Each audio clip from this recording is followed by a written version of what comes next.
भूर्भुवः स्वः तत्सवितुर्वरेण्यं भर्गो देवस्य धीमहि धियो यो नः प्रचोदयात्।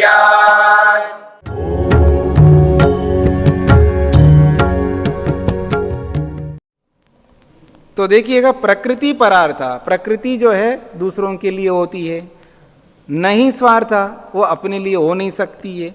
पुनः स्वार्थहीन निरपेक्षा सती, जब स्वार्थहीन है वो, यानी अपने प्रयोजन के लिए तो है ही नहीं है प्रकृति, इसलिए अपनी अपेक्षा उसको नहीं है, इसलिए वो निरपेक्ष भी है। तो निरपेक्ष होते हुए वो प्रकृति कमपि पुरुषम प्रति, किसी भी पुरुष के प्रति कथम प्रवर्तते, वो कैसे प्रवृत्त होती है? वो तो जड़ है, वो तो चेतन नहीं, उसकी कोई इच्छा नहीं है, जैसे आप बोल रहे थे, उत्तम जी जो बोल रहे थे ना।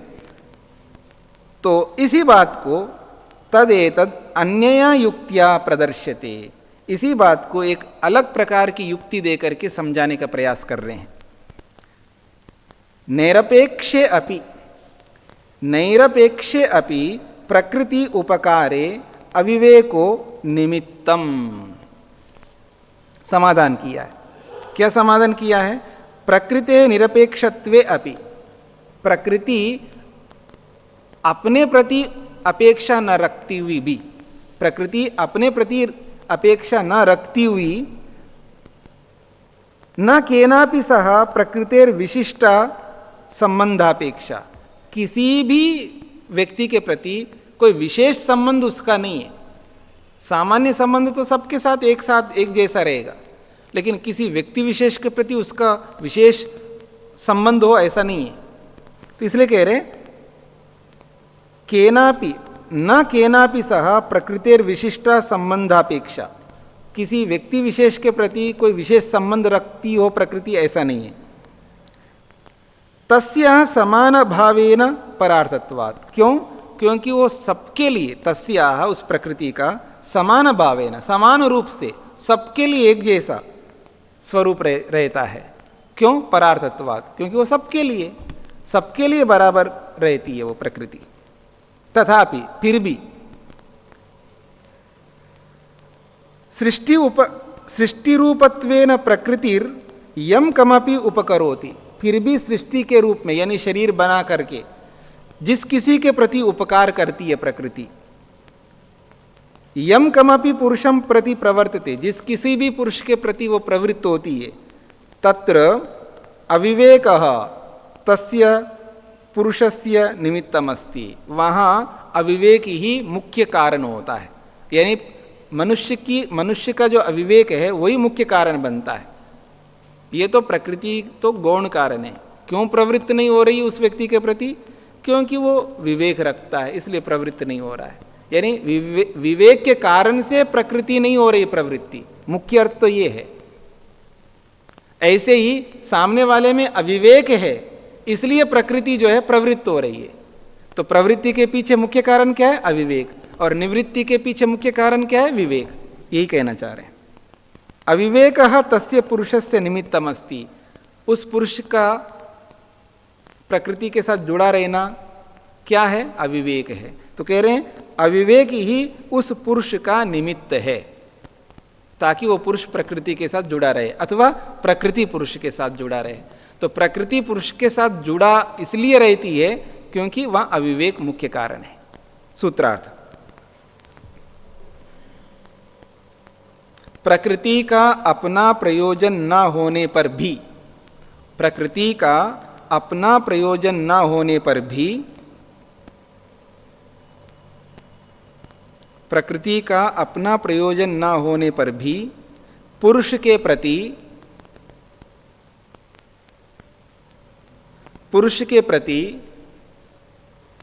प्रकृति के उपकार में, पुरुष के प्रति प्रकृति के उपकार में पुरुष का ही अविवेक कारण है, पुरुष का ही अविवेक कारण है। यह सूत्रार्थ बड़ा अच्छा है, समझने का प्रयत्न करेंगे तो समझ में आ जाएगा। प्रकृति का अपना प्रयोजन ना होने पर भी पुरुष के प्रति प्रकृति के उपकार में, पुरुष के प्रति प्रकृति के उपकार में पुरुष का ही अविवेक कारण है।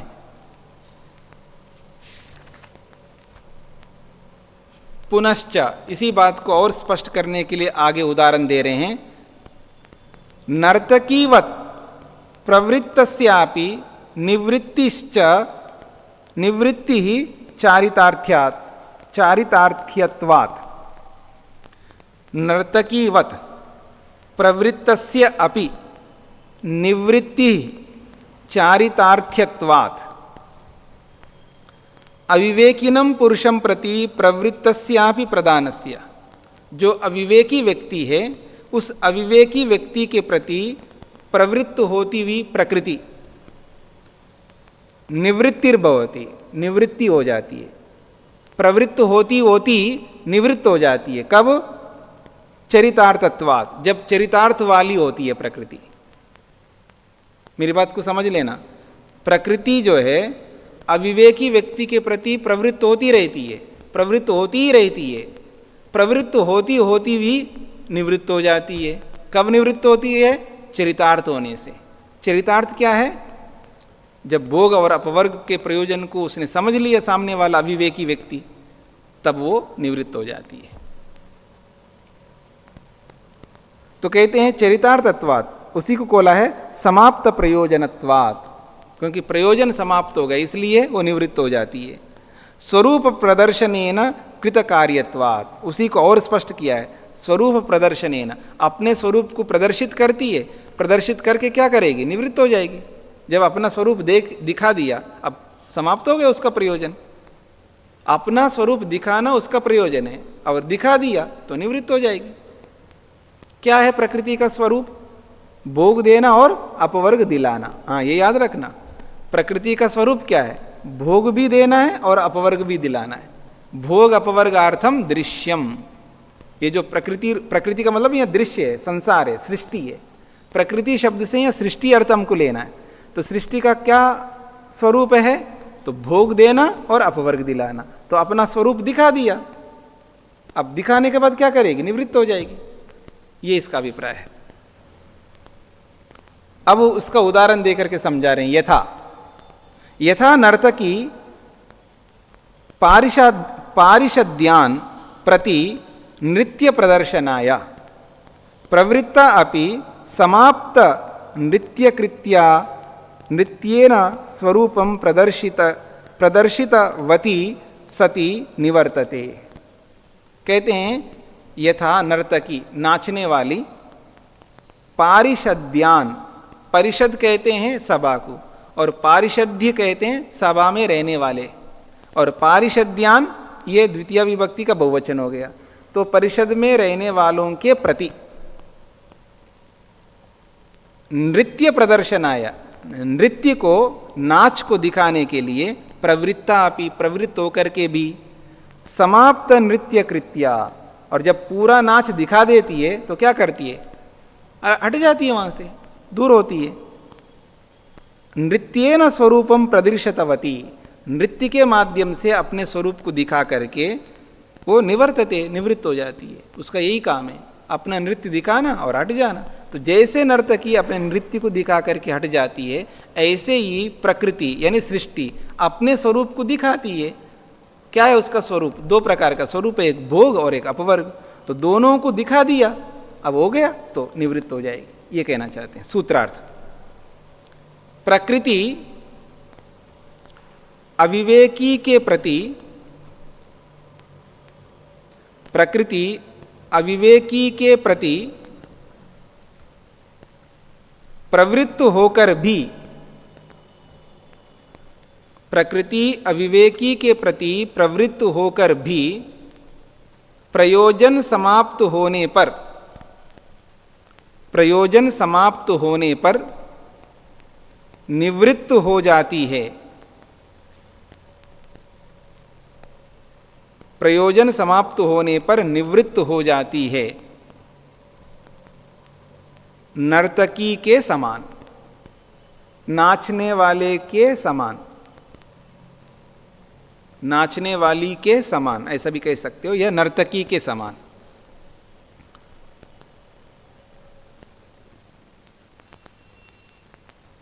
अब इसी निवृत्ति को, प्रकृति जो निवृत्त हो रही है, इसी निवृत्ति को एक अलग दृष्टि से समझाने का प्रयास कर रहे हैं अगले सूत्र से। अथच तन्निवर्तनम अपर दृष्टांतेन पोष्यते। अथच, और इसी बात को समझा रहे हैं, तन्निवर्तनम, उस प्रकृति का हटना, निवृत्त होना, अपर दृष्टांतेन, दूसरे दृष्टांत के माध्यम से, पोष्यते, पुष्ट कर रहे हैं, उसी बात को और पुष्ट कर रहे हैं। दोष बोधे अपि नोपसर्पणम प्रधानस्य कुलवधूवत। बहुत अच्छा उदाहरण दिया है, कुलवधूवत। कुलवधू होती है ना, उसके समान। कहते हैं दोष बोधे अपि, अपि शब्दो हेत्वंतरे दृष्टांतांतरे च। सूत्र में जो अपि शब्द है ये हेतु अर्थ को बताने के लिए आया है और दूसरे दृष्टांत को बताने के लिए भी आया है। प्रकृति निवर्तने अपरो अयमपि हेतु दृष्टांतश्च। कहते हैं प्रकृति के निवर्तन में, प्रकृति के निवृत्त होने में अपरा यानी दूसरा यह हेतु है, दूसरा हेतु दिया जा रहा है अथवा दूसरा दृष्टांत दिया जा रहा है। यत क्या हेतु है, क्या दृष्टांत है? तो कहते हैं या यत खलु दोष बोधे, जब दोष का बोध हो जाता है, पुरुषेण प्रधानस्य दोषे ज्ञाते, उसी बात को दोष बोधे को खोला है, पुरुषेण प्रधानस्य दोषे ज्ञाते। पुरुष को प्रकृति का दोष पता लग जाने पर, पुरुष को प्रकृति का दोष पता लग जाने पर क्या पता लग जाता है? तो कह रहे हैं परिणामित्व, पुनर्जन्म, निमित्तत्व, दुख स्वरूपत्वादि के दोषे जाते। क्या दोष पकड़ में आया प्रकृति के? तो एक तो परिणामित्व है, वो परिणामित्व वाला है या परिणामित्व वाली सृष्टि है। प्रकृति कैसी है? सृष्टि परिणाम वाली है, हमेशा बदलती रहती है, एक जैसा कभी नहीं रह सकती, एक स्वरूप में एक टक सदा नहीं रह सकती, निरंतर उसमें बदलाव हो रहा है। एक तो परिवर्तनशील है, फिर कहते हैं पुनर्जन्म, निमित्ता, बार बार पुनर्जन्म का कारण बनती है सृष्टि। सृष्टि है इसलिए बार बार जन्म हो रहा है हमको, तो पुनर्जन्म का भी कारण बन रही है सृष्टि। फिर दुख स्वरूप आदि के, और उसमें दुख ही दुख है। सृष्टि में विवेकी व्यक्ति के लिए, समझदार व्यक्ति के लिए या मुक्ति चाहने वाले के लिए सृष्टि में दुख ही दुख दिखाई देते हैं। तो ये सारे के सारे दोषे ज्ञाते सती, इन सब दोषों के ज्ञात होने पर, पता लग जाने पर, प्रकृतेर जात दोषम पुरुषम प्रति न उपसर्पणम उपगमनम भवति। कहते हैं इस प्रकार से प्रकृति के दोषों को जानने वाले व्यक्ति के प्रति प्रकृति न उपसर्पणम, अब उसके ओर उपसर्पण नहीं करती, यानी उसके सम्मुख नहीं जाती है, उसके ओर आकृष्ट नहीं होती है। न उपगमनम भवति, उस ओर बढ़ेगी नहीं प्रकृति, उसके लिए शरीर ही नहीं बनाएगी, ये कहना चाह रहे हैं। नहीं तदा प्रकृति तत्समीपम उपतिष्ठते किंतु ततो निवर्तते।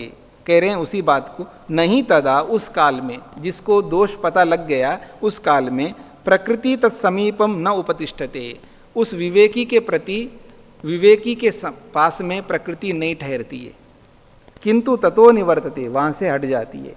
तो विवेकी का मतलब है जिसने मुक्ति को पा लिया है, जीते जी मुक्ति जैसा अनुभव कर लिया है और शरीर के छूटते ही मुक्ति में जाएगा, ऐसे विवेकी व्यक्ति के लिए प्रकृति जो है निवृत्त हो जाती है, वहाँ से हट जाती है।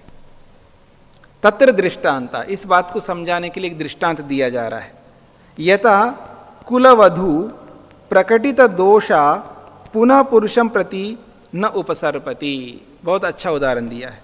जैसे कुलवधू, कुल की जो वधू है, प्रकटित दोषा, दोष दिखाई दिया पति के, पति में बहुत सारे ऐसे बड़े बड़े दोष दिखाई दिए, तो पुनः पुरुषम प्रति न उपसर्पति, तब उस दोष देख लिया है उस व्यक्ति के, अब ऐसे दोषी व्यक्ति के प्रति वो पत्नी, वो कुलवधू उसकी ओर उपसर्पण नहीं करती है, उस ओर आगे नहीं बढ़ती है, उसे दूर होना चाहती है। बड़े दोष जब दिखता है ना, बहुत बड़े दोष, बहुत बड़े दोष दिखाई दिए तो फिर उसके लिए वो प्रवृत्ति नहीं होती। मान लीजिएगा खानदान से ही पवित्र रही हो कोई स्त्री, उनके घर में कोई शराब नहीं, जुआ नहीं, गलत काम नहीं, बहुत नियम कर्मों में सात्विक भावों में रही है, आध्यात्मिक स्थिति में रही है, और उसकी शादी हो गई।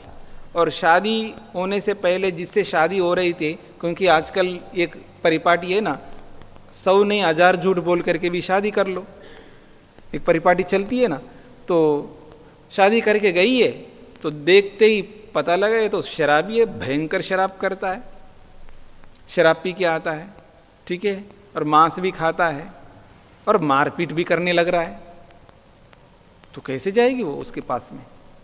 जाना भी नहीं चाहिए, ठीक है ना। इतना गलत मिले व्यक्ति, पता नहीं लगा था और बाद में पता लग गए तो शराबी भी है, कबाबी भी है, और पता नहीं क्या क्या करता है, सारे गलत काम करता है, बड़े बड़े गलत काम कर रहा है, तब उसके प्रति वधू प्रवृत्त नहीं होती है। जैसे कुल वधू दोष देखने के बाद पति के प्रति प्रवृत्त नहीं होती है, ठीक इसी प्रकार से जिसने प्रकृति के दोषों को देख लिया है, विवेक पैदा कर लिया है, उसके प्रति भी प्रकृति प्रवृत्त नहीं होती है, ये कहना चाहते हैं। कह रहे हैं किंतु संकोचती, संकोच करती, उसके पास में भी जाने नहीं चाहती है। कुलवधु जो है, इतने बड़े दोष करके जो आता है व्यक्ति, वो संकोच करती, उसके पास में उसको शक्ल भी देखना नहीं चाहेगी, इसलिए कह रहे संकुचती, वो संकोच करती है। स्वात्मानम संकोचती, अपने आप को संकुचित कर देती है, अपने स्वरूप को ही छुपा लेती है। निवर्तते, उससे दूर हो जाती है। ततः तथैव प्रकृति जात दोषाय संकुचति स्वात्मानम न प्रकटयति।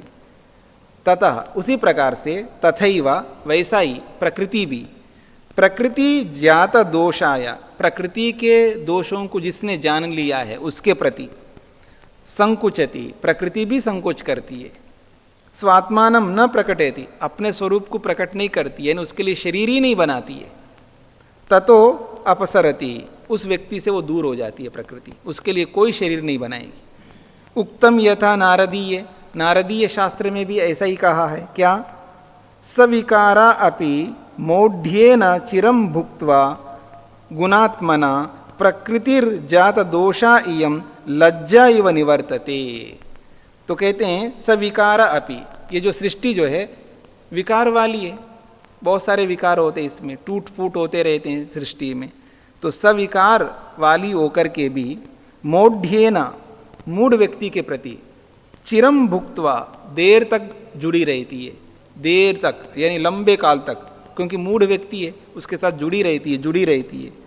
गुणात्मना, गुणात्मा के रूप में, यानी सत्वरस्तम के रूप में, सत्वगुण, रजोगुण और तमोगुण, तीनों गुणों से युक्त होकर के रहती है ना, उसके साथ जुड़ी रहती है। प्रकृतिर्जात दोषा, और प्रकृति के दोषों को जिसने जान लिया है, तो प्रकृतिर्जात दोषाय दोषा इयम लज्जा इव निवर्तते, तब वो लज्जा के समान उससे हट जाती है। जिसने प्रकृति के दोषों को देख लिया है, जैसे कोई लज्जा करके दूर होता है, वैसे ही वो लज्जा के रूप में दूर हो जाती है। इस कहने का ढंग है, समझाने का ढंग है, ऐसा उसके अंदर कोई अकल होता नहीं है, मतलब उसके अंदर कोई ऐसा ज्ञान नहीं होता, वो जड़ है, अर्थात ईश्वर उसके साथ जुड़ा हुआ है, ईश्वर ही प्रकृति को दूर रखता है, इसका ही अभिप्राय है। ठीक है जी। सूत्रार्थ,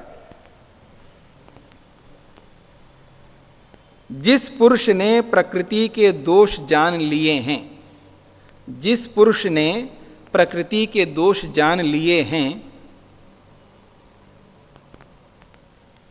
जिस पुरुष ने प्रकृति के दोष जान लिए हैं, उसके प्रति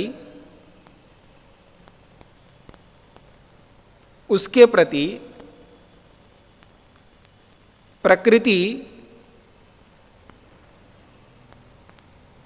उसके प्रति प्रकृति आकृष्ट नहीं होती है,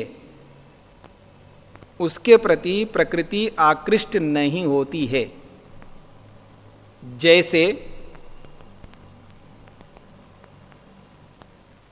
जैसे कुल वधू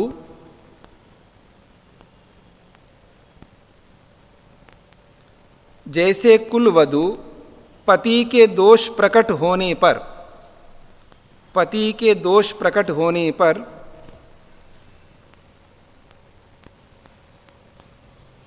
जैसे कुलवधू पति के दोष प्रकट होने पर पति के प्रति प्रवृत्त नहीं होती है, पति के प्रति प्रवृत्त नहीं होती है।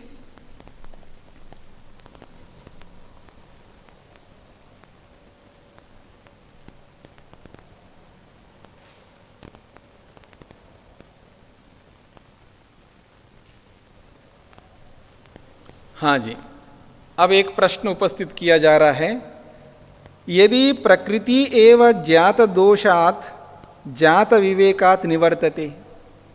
एक प्रश्न किया जा रहा है कि यदि प्रकृति ही, जिसने प्रकृति के दोषों को जान लिया है, उसके प्रति निवृत्त हो रही है, प्रकृति स्वयं, अज्ञात दोषम अजात विवेकम प्रति च प्रवर्तते, और जिसने प्रकृति के दोषों को नहीं जाना है उसके प्रति प्रवृत्त होती है। तर्हि, ऐसी स्थिति में पुरुषे कथम व्यपदिश्यते बंधो बंधाश्च मोक्षः। कहते फिर पुरुष में क्यों कहा जा रहा है?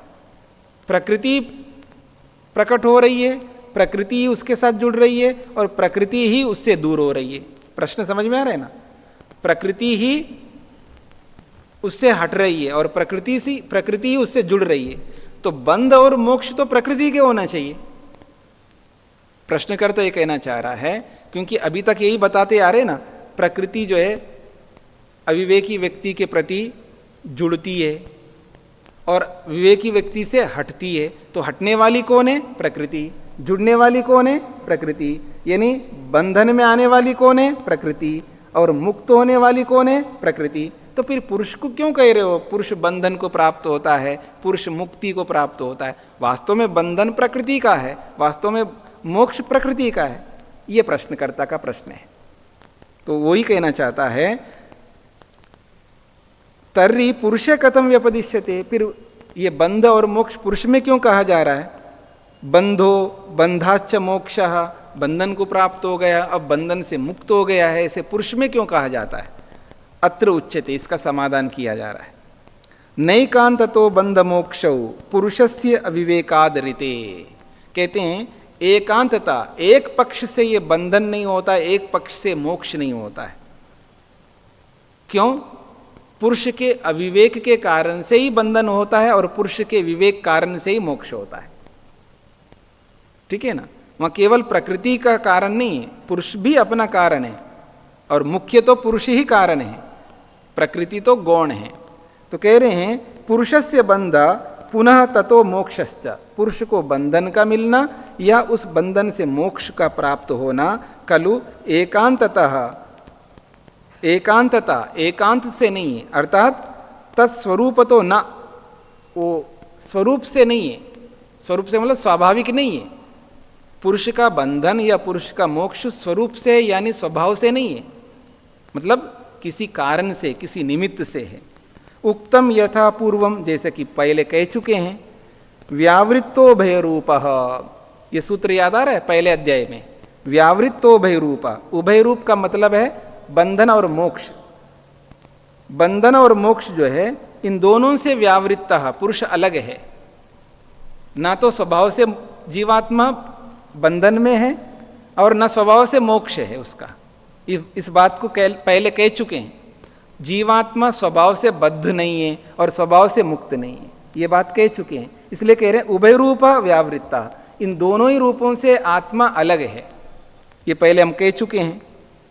फिर क्या है? यतः, क्योंकि अविवेकादृते, अविवेकमंतरेण पुरुषे बंधस्य, बिना अविवेक के पुरुष को बंधन नहीं होता है। पुनः ततो मोक्षस्य अनुपत्ते, फिर बिना विवेक के मोक्ष नहीं हो सकता। अविवेकम अवलंब्य ही पुरुषो बध्यते, इसलिए हमारा सिद्धांत यह है कि अविवेकम अवलंब्य, अविवेक को प्राप्त होकर के ही पुरुष बंधन को प्राप्त होता है, और अविवेक हानाच्च, और अविवेक के हट जाने से पुनर्बंधात् मुच्यते, फिर उस बंधन से मुक्त होता है। सूत्रार्थ, आत्मा का बंधन और मोक्ष स्वभाव से नहीं है। आत्मा का बंधन और मोक्ष स्वभाव से नहीं होते हैं। आत्मा का बंधन और मोक्ष स्वभाव से नहीं होते हैं,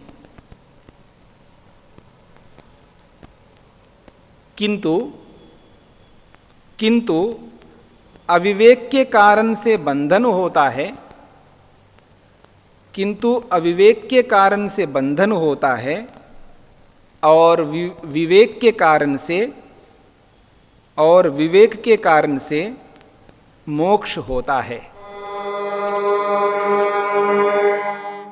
द्यौः शान्तिरन्तरिक्षं शान्तिर्पृथिवी